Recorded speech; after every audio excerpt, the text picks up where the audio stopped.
Monday ngayon.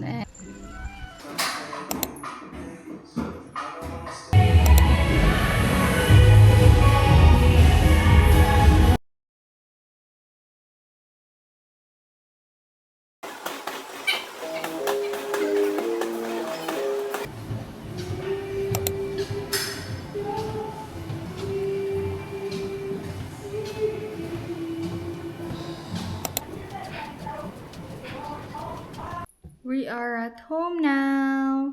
Hi, Choco. Nakauwi na kami. Thank you, Lord. At nakauwi kami ng safe kahit gabi na.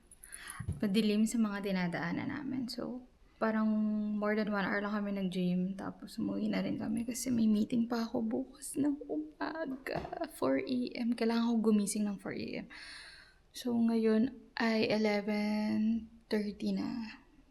4 hours na lang ako para matulog. Tapos, prepare pa.